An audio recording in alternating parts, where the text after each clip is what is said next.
Great. Bob's not even a member of TDAC anymore, but look at that. He brings all his talent back to the table. And I will explain when everybody gets on. Hi, Stephanie. Hi. How you doing? Good. Congratulations, Tucker. Oi, oi, oi, oi. Very exciting. Yeah. I'm going to have my hands full, but it's all good. And I'll explain it all to everybody when we. As if you don't have your hands full now, Tucker. I was going to say, you're never sitting still. No, I'm not, which is, I like it that way. I like to be busy. There's Kevin. Okay, so we're getting everybody on one by one. What time is it? A few minutes after 7. So while we're waiting for a few more people to log on, I have with us tonight, we have a couple of guests, if you will. We've got Danielle McRedmond and Natalie McPartland from the Young Women's League. I had a meeting with them this morning about some events that they're planning on doing, and they asked me a question, which is exactly what we're going to be talking about tonight with the help of some of the folks from the realtor community and with Stephanie. We've got Stephanie Radman here, who is the town greeter. There she is, waving away. So she has a nice business that goes around and greets people when they move to town. So I imagine she's been busy lately too. And then we've got Vicki Merwin over here. She's with the Newcomers Club. If you all remember at our last meeting, we talked about inviting some of these folks. There's Kevin's call coming to my house. Inviting some of these folks to our meetings so that we could really talk about, what we're doing here as new residents, how they're seeing what we're doing and that kind of thing. And Bob, you all know Bob Doran, who was a member of TDAC, is no longer a member of TDAC. He is in the process of taking over Channel 79 and sort of revamping that. So he has a little bit of information that he wants to share with us. We've got Grace from the Advertiser, and then there's Nez logging on. Hi, Nez. There she is. I had a nice dinner at the Roger Sherman on the porch last night. It was lovely. Thank you for that. I sure do love you. Thank you for coming, and congratulations again. Oh, thank you. Thank you. All right, so let's get going while the others, so how many, let's see, all the phones ring at the same time when the out call comes.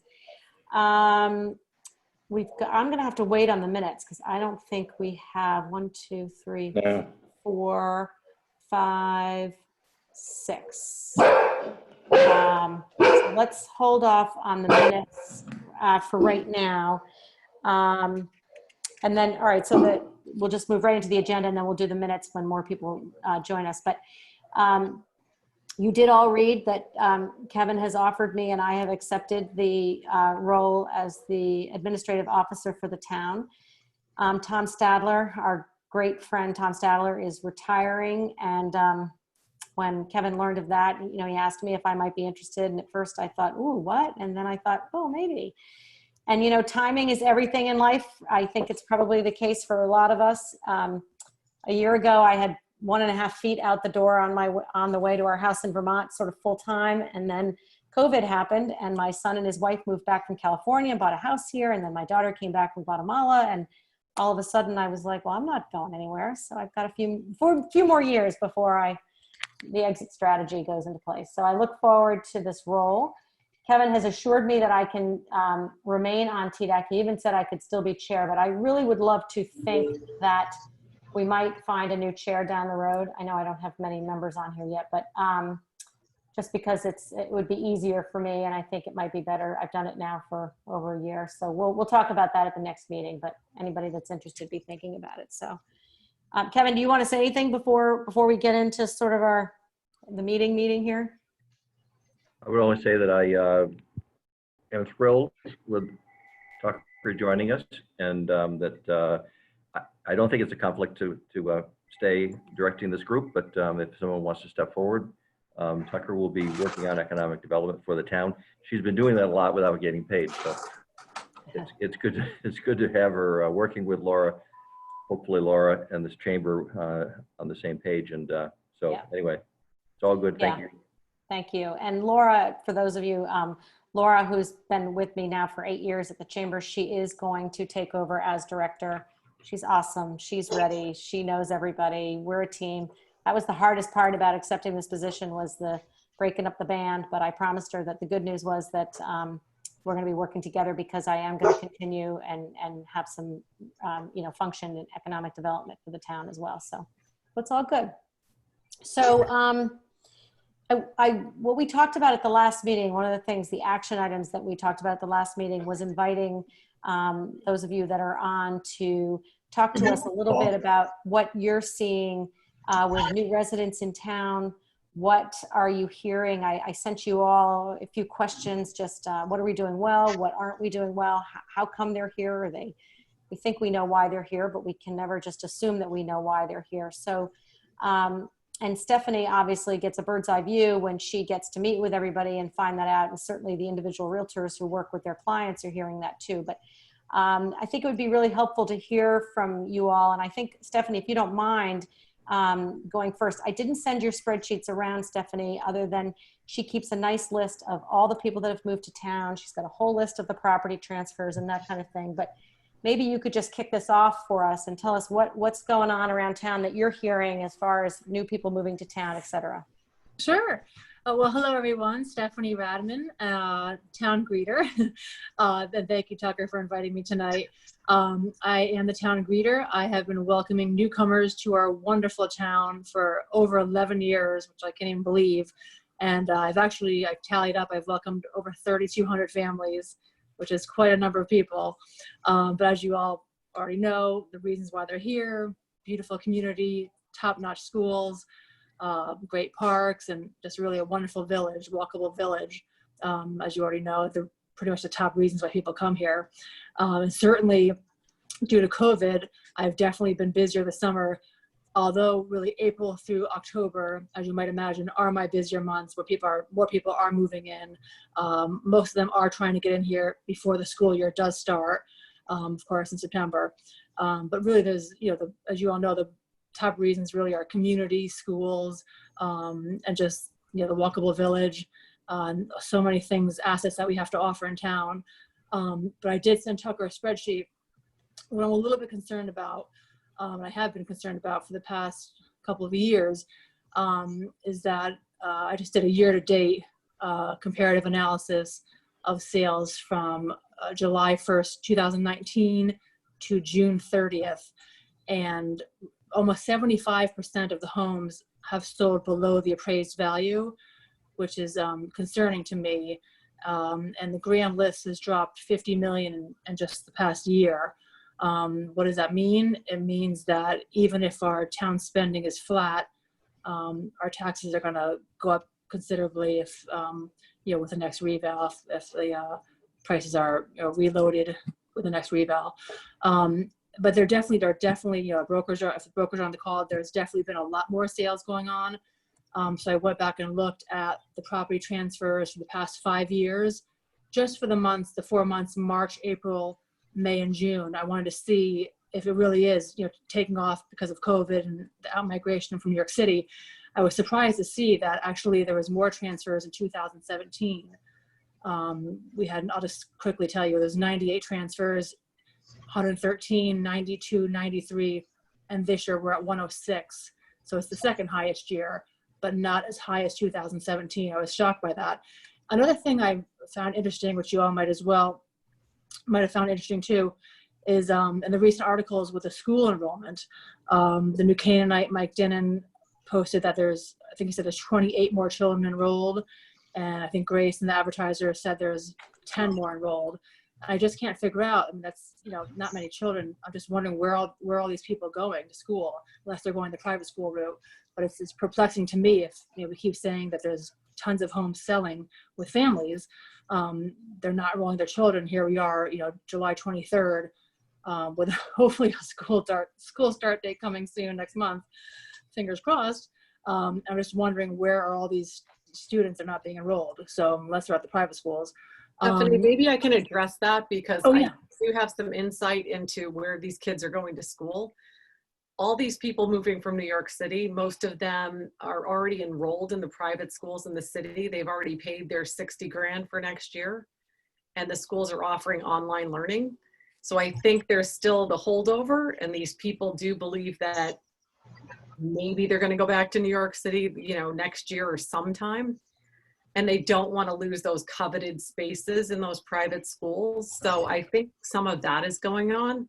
I do think that all these renters and these new residents will become permanent residents in New Canaan. So I would see a major spike the following year rather than perhaps this September. That makes sense.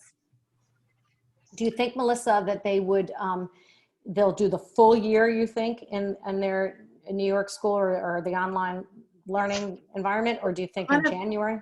A ton of people that have come here, even if they're buying, they may consider, there's a lot of wealth coming here, which is tremendous for New Canaan and for the state.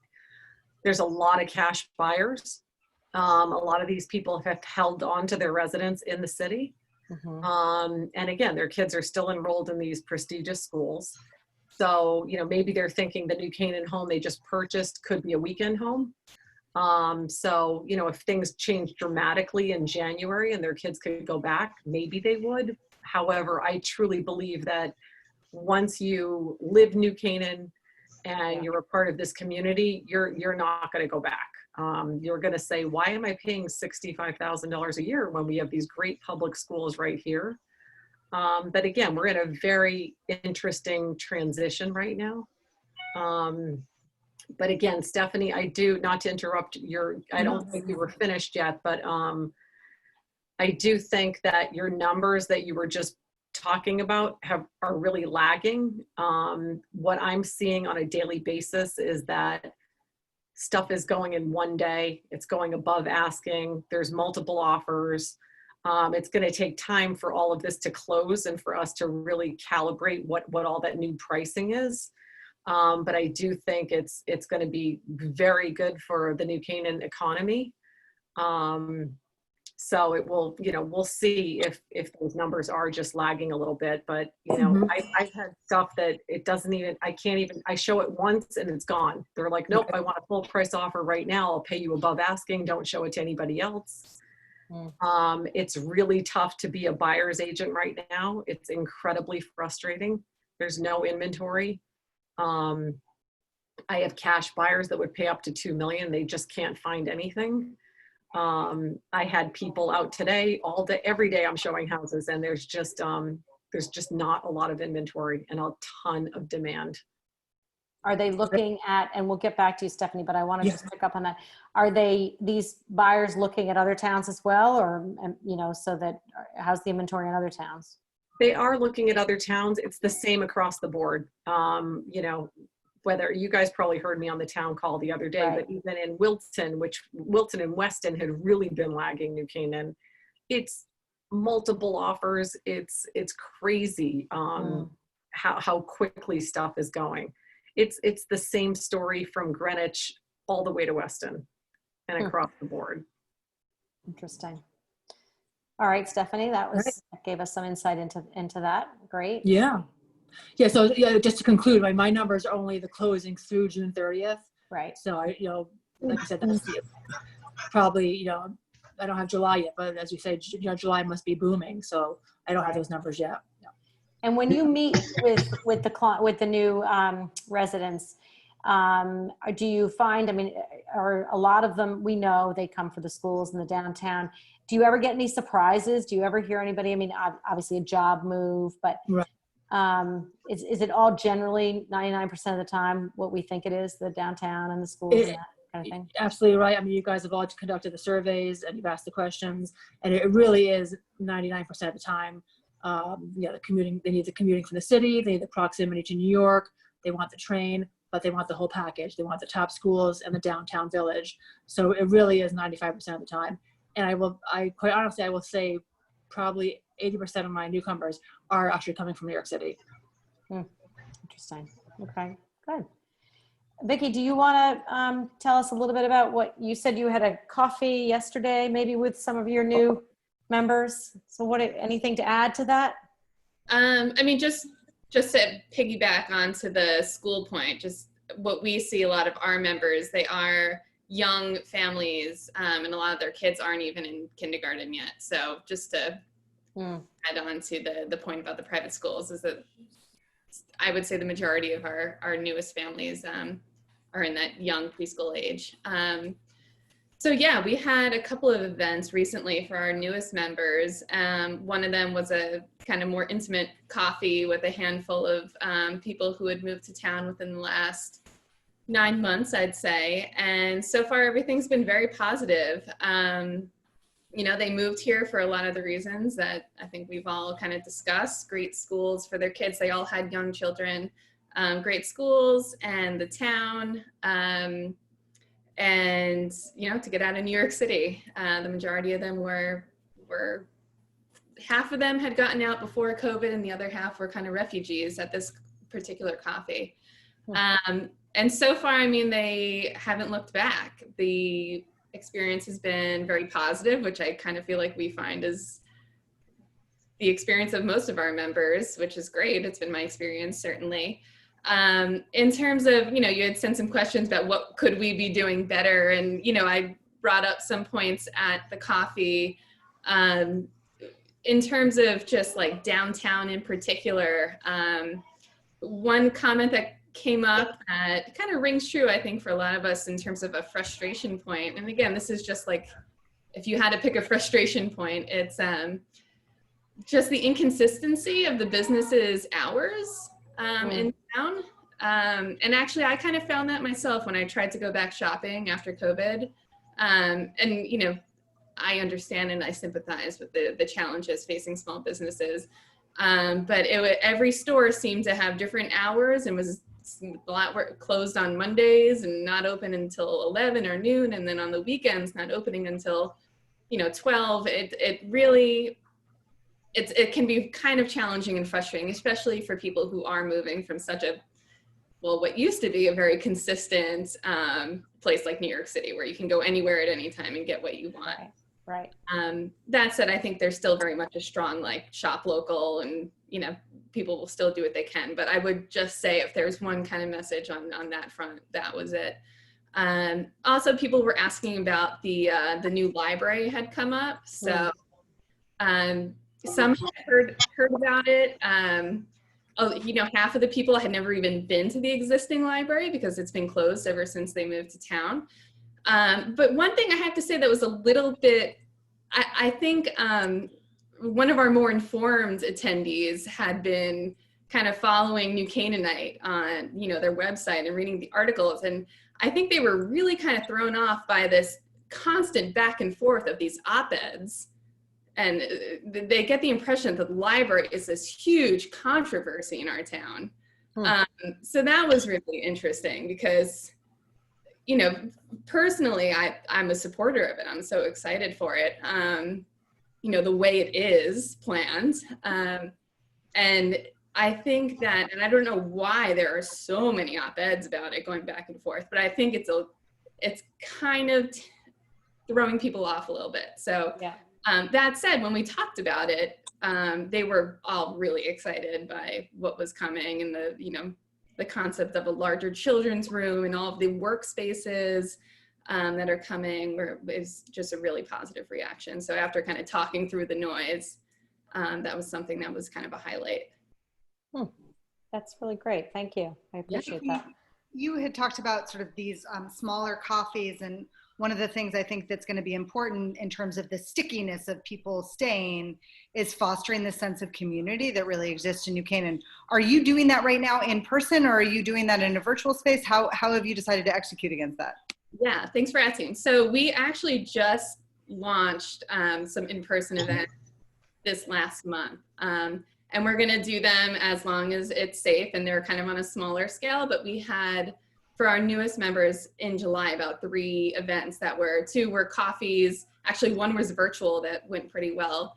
And one was like an evening drinks in the backyard. And that's been so wonderful for our newest members. And we definitely plan on continuing to do that as much as possible. How are they finding you, or how are you finding them? Great question. So I think newcomers has been really lucky in that it's very much like a word of mouth, thanks to all of the, you know, honestly, a lot of brokers who are familiar with the club.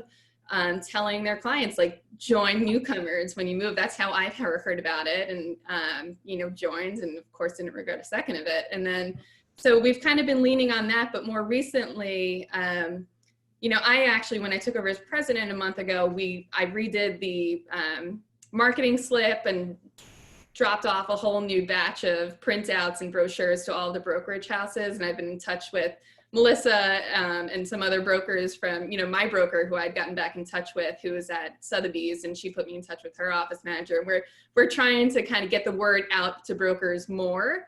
And then just, through social media, we have, that's pretty much it. I mean, it's mostly word of mouth. We find that going through the brokers and social media is kind of the biggest things we lean on. And Right.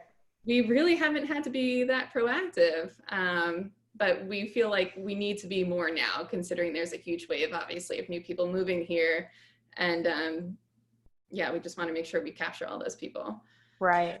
I also, we continue to look forward to collaborate with you guys and get you in front of our membership. I was the past president of Newcomers, so I have a huge soft spot for the club. And honestly, when I am showing homes and I know I'm competing with other towns, I just cannot talk enough about Newcomers, that if you're concerned that you're not going to find friends or have a community that you can completely relate to, we have the largest Newcomers club, one of them in the nation. And I talk about all the different activities, and people really respond incredibly well to that. So Yeah, it's on the forefront of all of our minds as we're showing homes. We definitely appreciate it, and I agree. I mean, it's been huge for me as well personally. We have 500 member families, just so everyone knows where we're. I mean, it's a large club, and like Melissa said, it's, from what we understand, probably the most active or largest Newcomers club, of any town probably in the country. Every one of my best friends I can trace back to Newcomers, and that's what I always tell new people.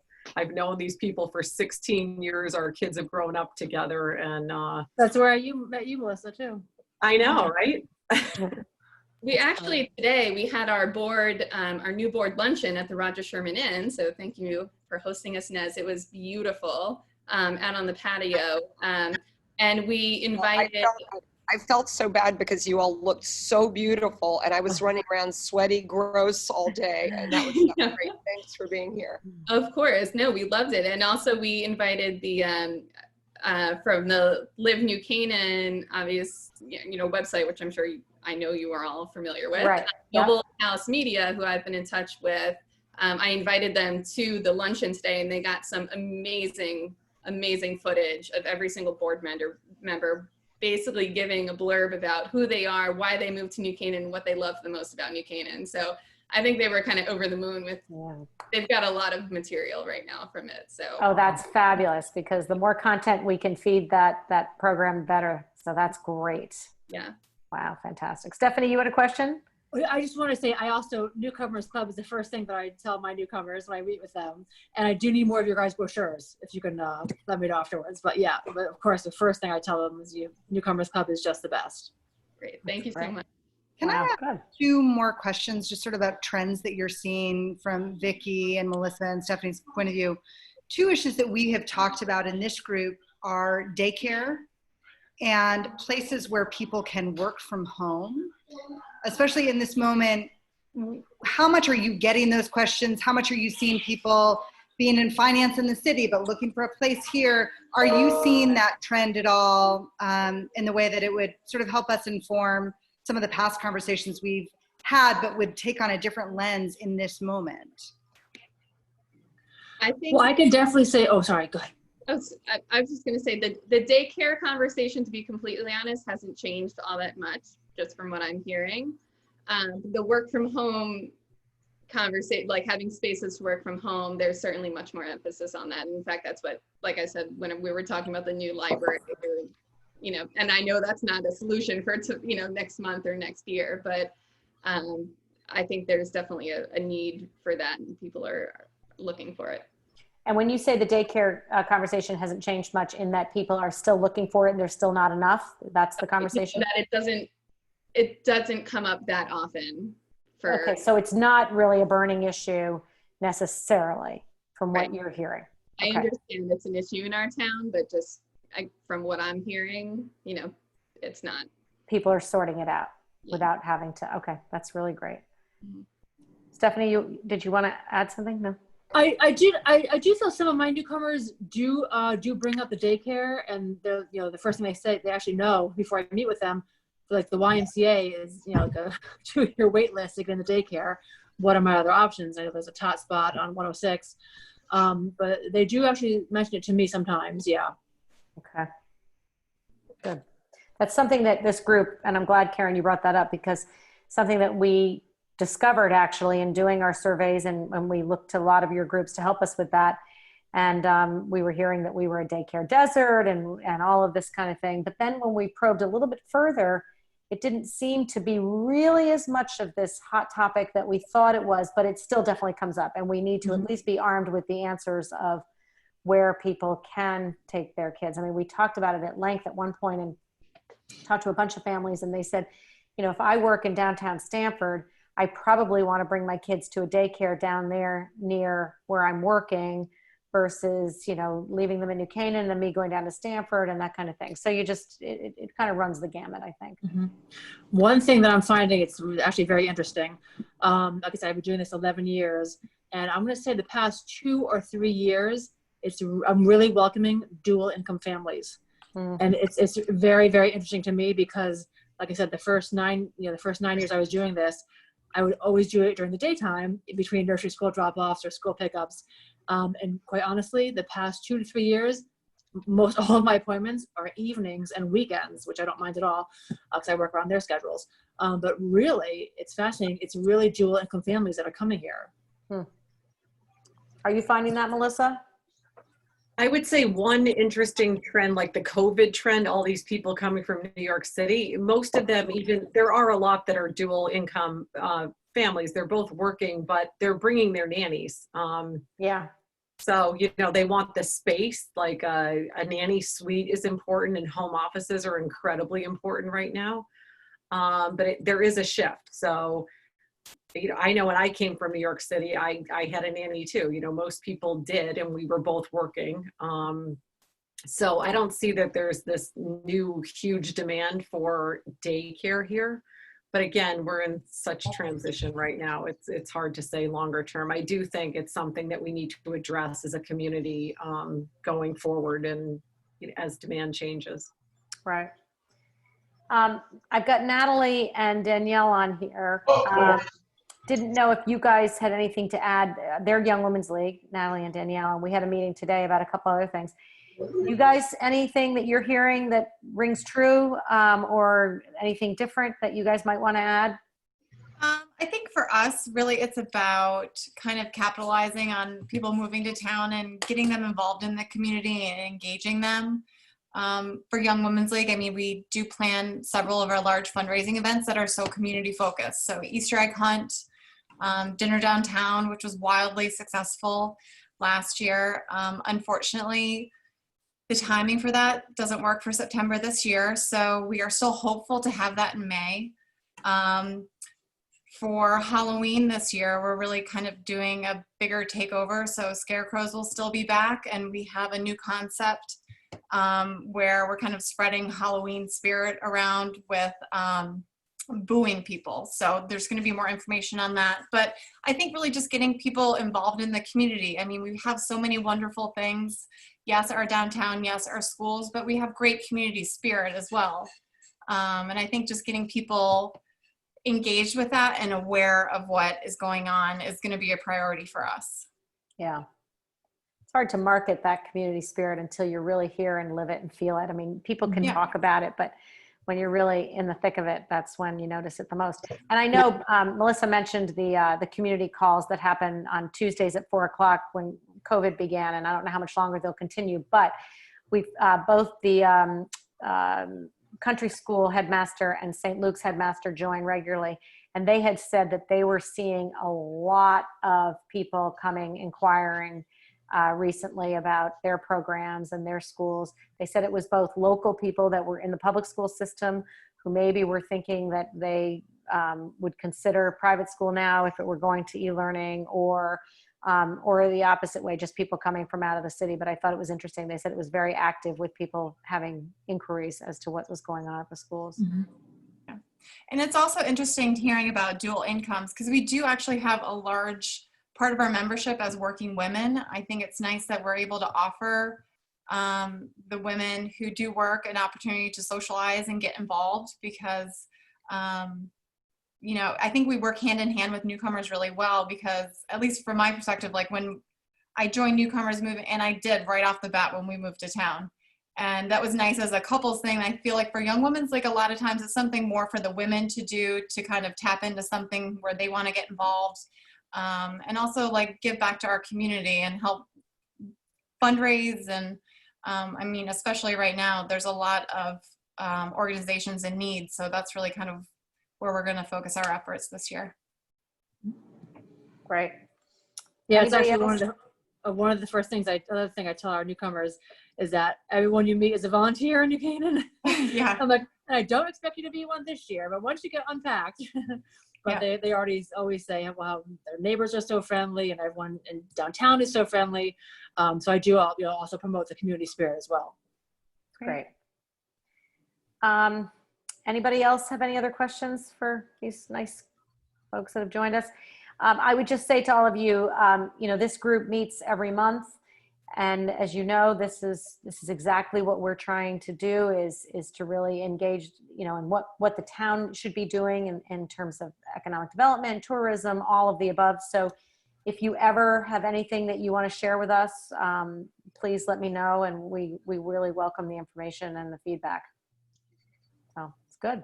You're welcome to stay on, or you can log off and go do what you got to do. But we really have a poor attendance tonight, so I think we're probably not going to even be able to approve the minutes. But we've got Bob Doran, who's no longer a member. So thank you guys. You're welcome to stay on, but I'm just going to move on now to Bob. Bob wants to tell us a little bit about what's going on with Channel 79. Yeah, I'll give you a brief, Tucker, because probably next month we'll talk a little more when you've got the whole board here.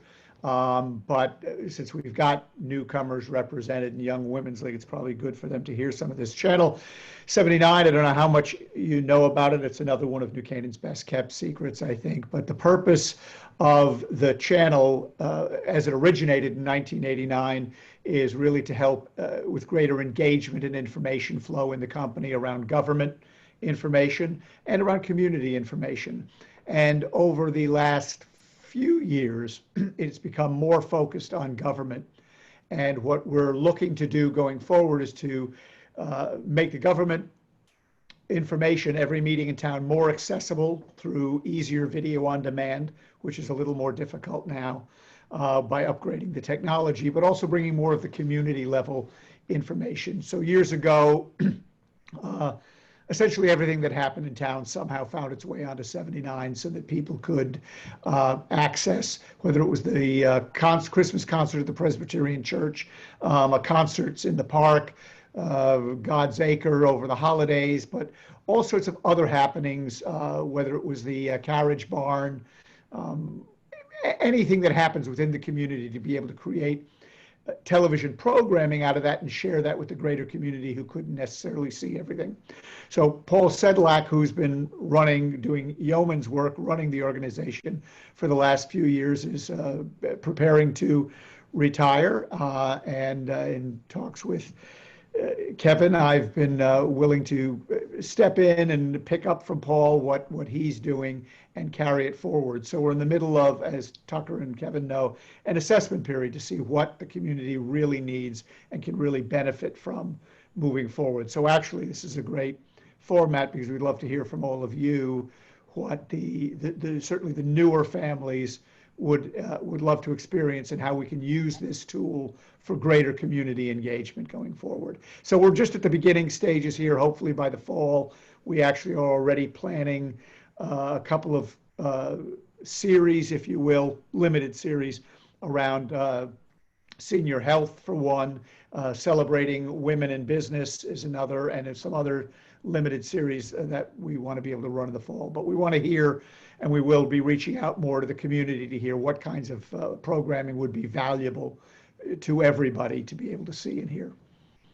And that's kind of the short of it for now, Tucker. Are you, so Vicky, and I guess the Young Women's League friends here, but are you familiar with 79? Is that something that you think that the Newcomers Club could really benefit from learning more about? I'm familiar with it, but I, like many of my peers, am a cord cutter, so I don't have cable TV. Well, and that's where we're going to be moving to with on Roku, Apple TV, and online, obviously coming towards the end of the year. So we're absolutely also trying to move to high def from what is now low def. And I think the other piece of it that's important, as you say, is being on demand. So be able to go in and easily watch, whether it's a government program or a community program, anytime, anywhere.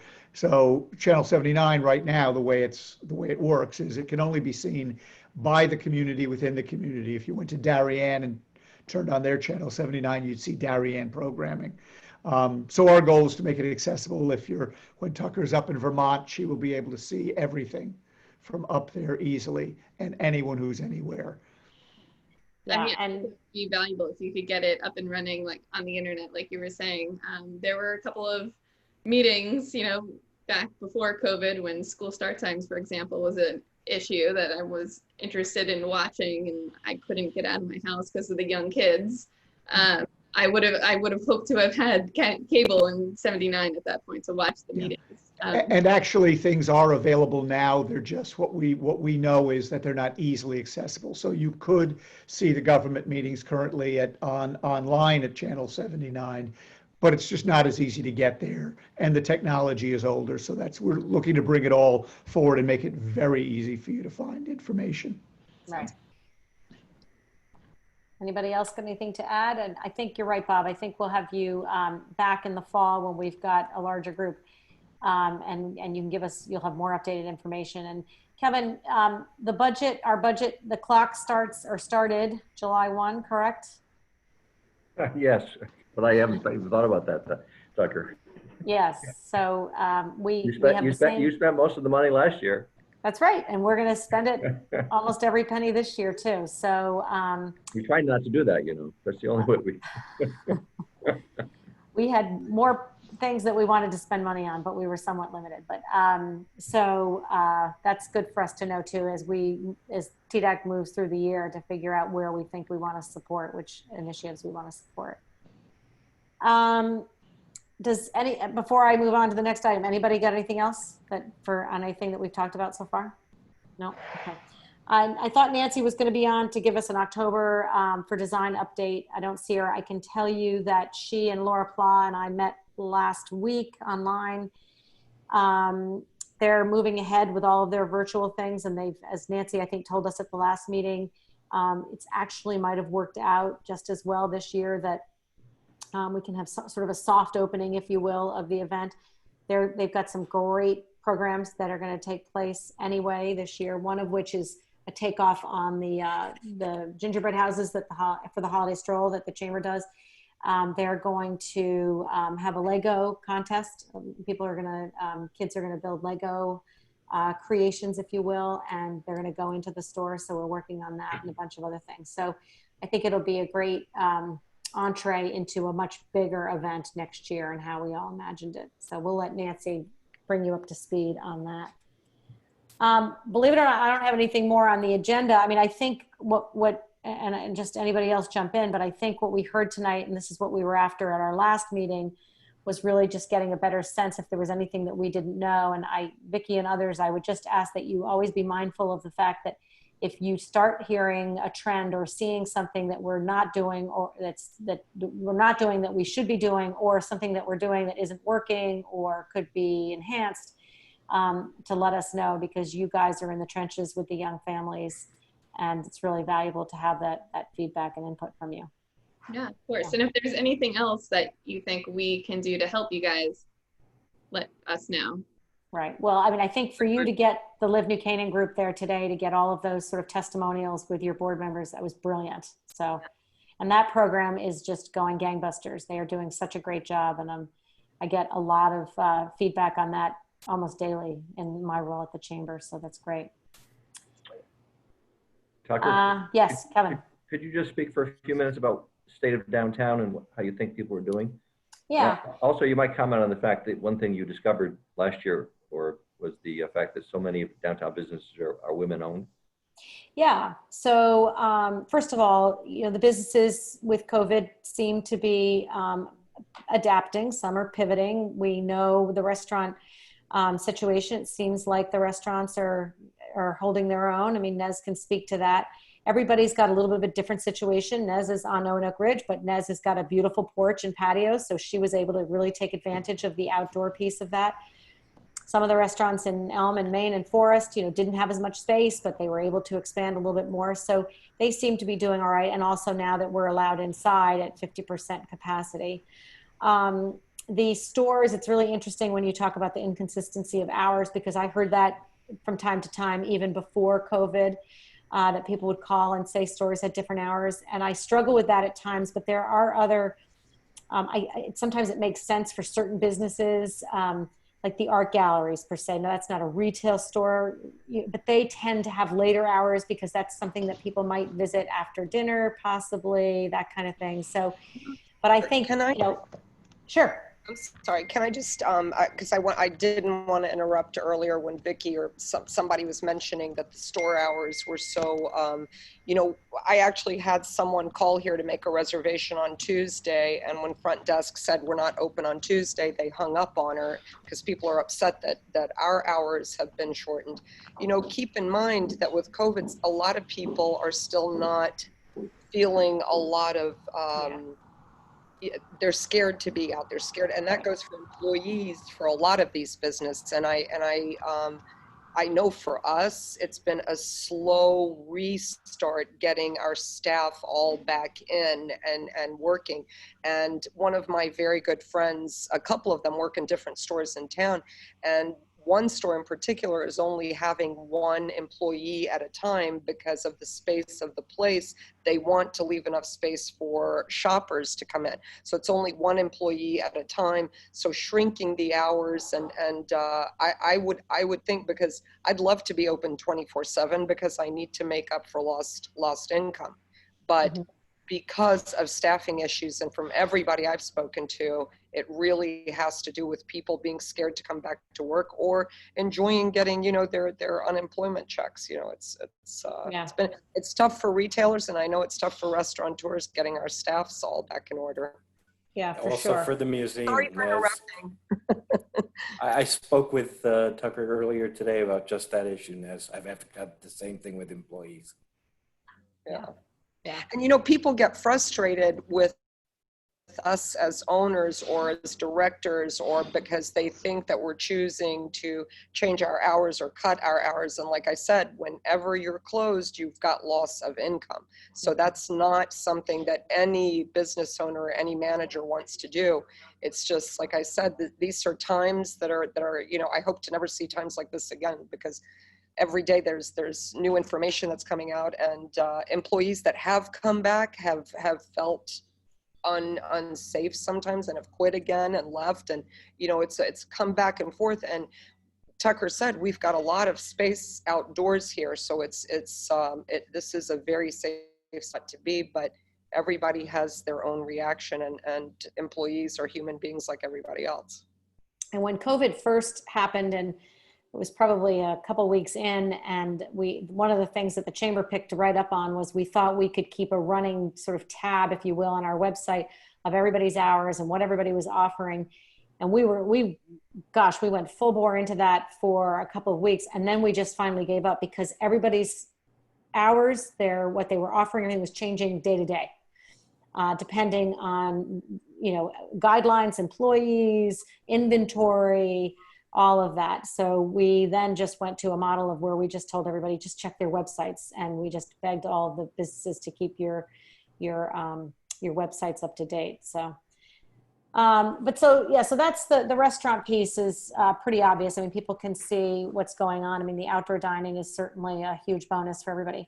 Retail, retail's tough. We are at the chamber. We did get approvals. I wasn't sure if we were actually going to do it. I was waiting for the governor to come up with some more, phase 3, I was hoping that was going to be implemented, but we are going to move forward with a very modified, I don't even want to use the word sidewalk sale, but it's going to be a farewell to summer sale. And it's going to be August 21st and 22nd. It's going to be much smaller capacity. It's going to be nothing like Sidewalk Sale that anybody imagined or that anybody's attended in the past. There's no entertainment, there's no food, there's no music. It's really all about the downtown merchants putting their best bargains out there. And we're tying it in with tax-free week, as well as back to school shopping, that kind of thing. We've seen some of the other towns have done this recently.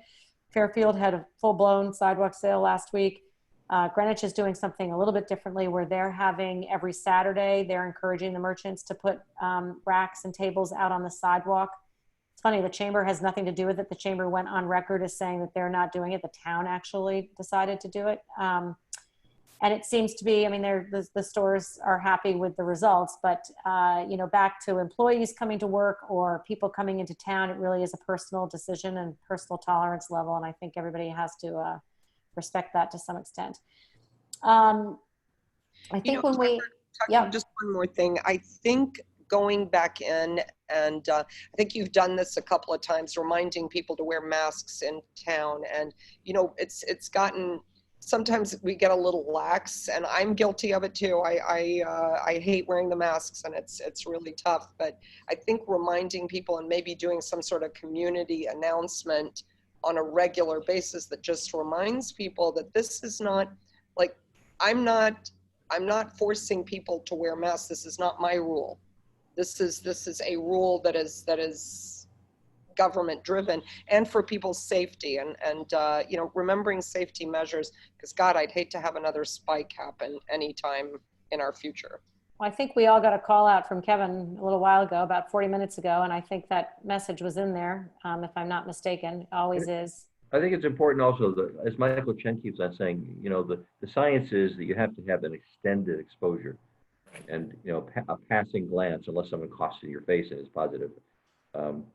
So, you know, my observation downtown, I'm reasonably satisfied with the compliance, and you know, the kids are, but so I think overall, and I think it's actually increased. But for the most part, being outdoors, especially on, you know, downtown is not congested, which I expected to happen, especially on weekends. So if we had a congested area like a tourist town, like Newport, Rhode Island, or Chatham, Massachusetts, and they, for defensive purposes, have to treat themselves because it is a congested area. You know, we have a nice constant flow, but nothing that I'd call congested that I've seen. Whether it was by coincidence or an orchestrated effort, the Greenwich First Selectman made calls tonight to homes, also speaking about wearing of masks and social distancing. Yeah. So, you know, we're calling out once a week. I'm not sure we need more than that, but we also have signs all over downtown. But I think the important thing is we have a good level of compliance.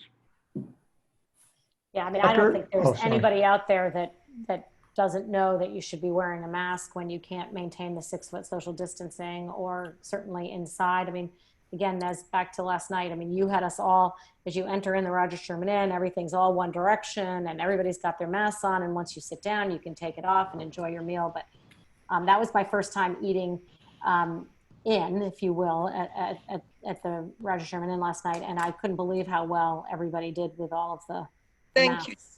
You know, it's I take it seriously. This is very scary to me. You know, having a shutdown of 2 months was an extreme hardship, and I just don't want to see that happen again. And people, I think people start to relax a lot, and it's guess, well, me too though. Sometimes I forget and I go to hug somebody because I'm so used to doing that. But you know, reminders are really, really important, and maybe a little bit of signage downtown that just reminds people that it's not the business owners, this is something that we all need to do. This is not my law. It's, you know. So we do have signage. There are billboards everywhere downtown. There's a sandwich board when you're coming down the alleyway. There's a sandwich board in front of the movie theater. There's a huge sign on the fence. Those are all the 24-by-36 signs, and then every store window and restaurant has the exact same sign that reminded everybody, and it was from the town of New Canaan, come back strong, you know, please wear your mask and maintain the social distancing. So everybody's seeing it, but I think we're just now tuning it out because, and it happened to me yesterday. I parked my car and I went to pick up a sandwich, and I got to the window to pick up my sandwich, and I realized I just forgot. And then I felt naked. I was like, oh gosh, I was like freaking out there. I hope nobody saw me, but Bob, you were going to say something?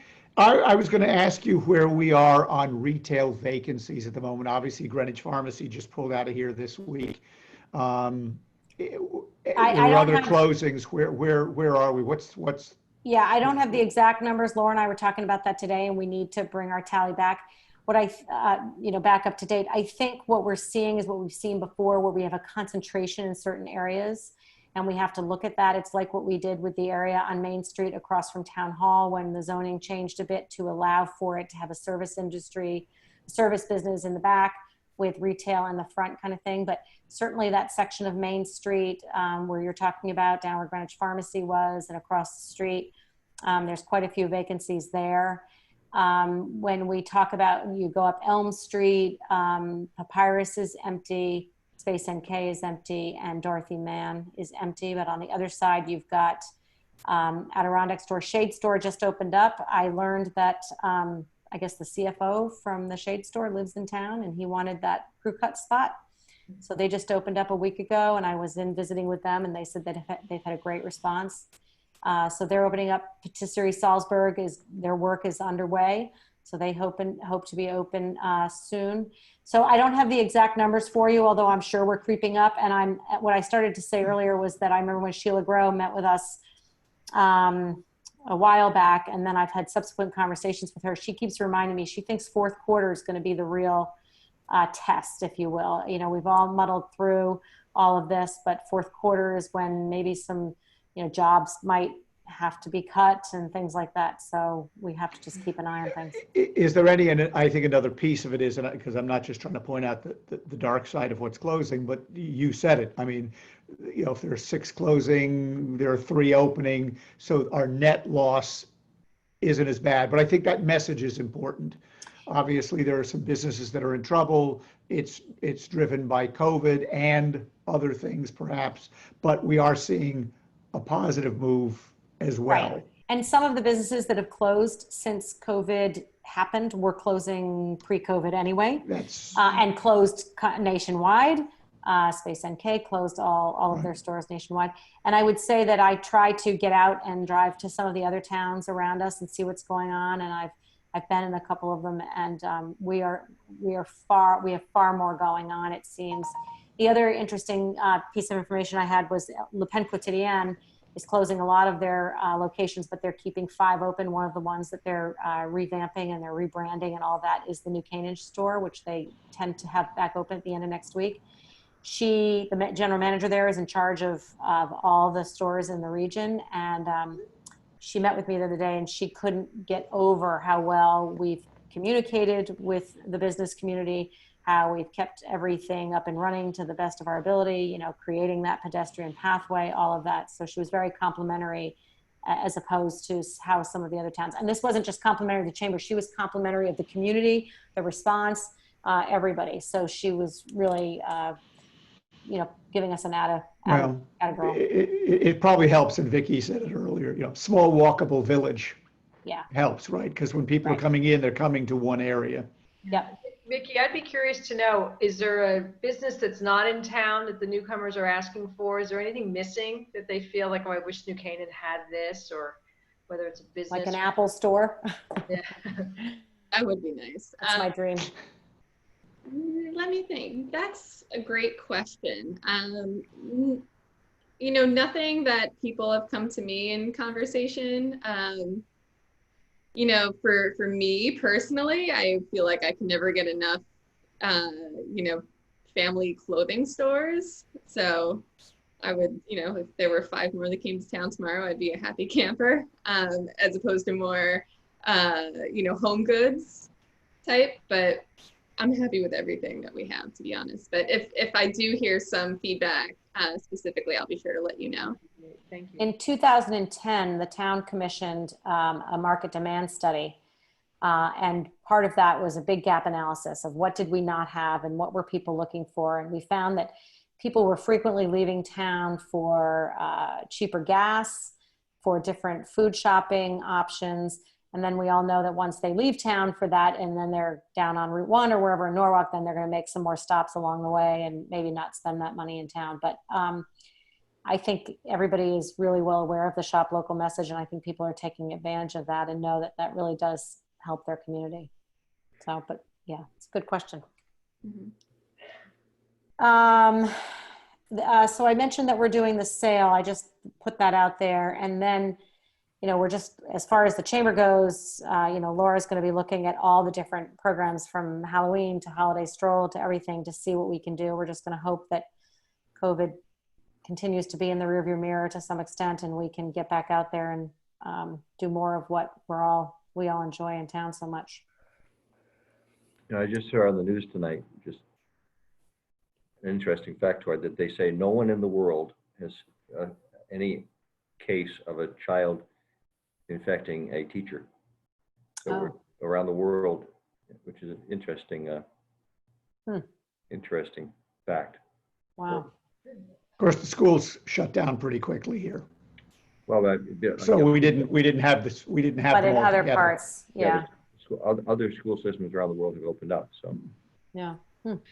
I'd heard, Kevin, that the school systems, my kids are well out of school, so I don't know a lot about it. But I had heard that schools were going to be open, but it was going to be elective, whether you actually sent your children to school or whether they continued through Zoom. Is that true? there's a plan for different things at different grades. So the young kids will be in, and the older kids, high school in particular, would have more of a mix of distance learning. But I think, Nez, to your point, I have heard of a couple of families who just do not want to go back into the buildings for a variety of reasons. And I think there will be programs made available to them. They have to be. There were families that pulled out of school as soon as COVID, even right when we were hearing about COVID, but it wasn't even here yet. There were some families that just pulled the kids out and went to a sort of a homeschooling model even then. So it's going to be, the school thing is a really complicated conversation. I don't envy any people that have to make this decision right now. You probably saw there was a story yesterday that said 100 staff teacher mix in Wilton are talking about not coming back to school. That's what they're faced with. So I don't know. That's going to be the buses. Parents are saying they don't want to send the kids on the buses. Whole new level of complexity. It's really mind-boggling, and you haven't even gotten them into the classroom yet. So how do you realistically, Tucker, how do you keep a mask on or 4 hours, or there's I don't know. I know. Totally different topic. No, but an important one, and one that obviously every community is dealing with. Our schools are one of our #1 assets, so we have to make sure, and I have full confidence in Dr. Lutzy and the Board of Education that we will do exactly what needs to be done. But as many of you have heard me say before, when we had the head of Stanford Hospital on a call a while ago, and she said, we're building the airplane while we're flying it. And that's really, I keep going back to that because we just, we've never done this before. So it's all new to everybody, and we're doing the best we can. All right, I think having said that, we'll wrap this one up. TDAC folks, we don't have a meeting scheduled in August.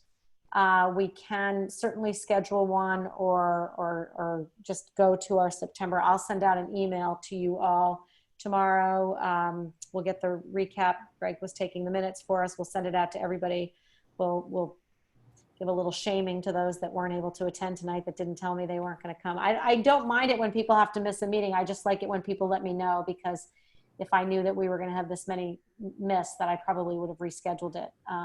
But I thank you, Vicki, and our friends at the Young Women's League for joining us tonight. You're invited back anytime. Thank you. And keep doing all the good stuff that you're doing to make people feel welcome here. So. Gladly. Thanks. Thank you, Tucker. Thank you. Motion to adjourn, Alan. Second, Nez. All in favor? Aye. Thanks, everybody. Thank you all. Bye. Congrats again, Tucker. Thank you. Bye-bye. Thanks, Tucker. Thanks.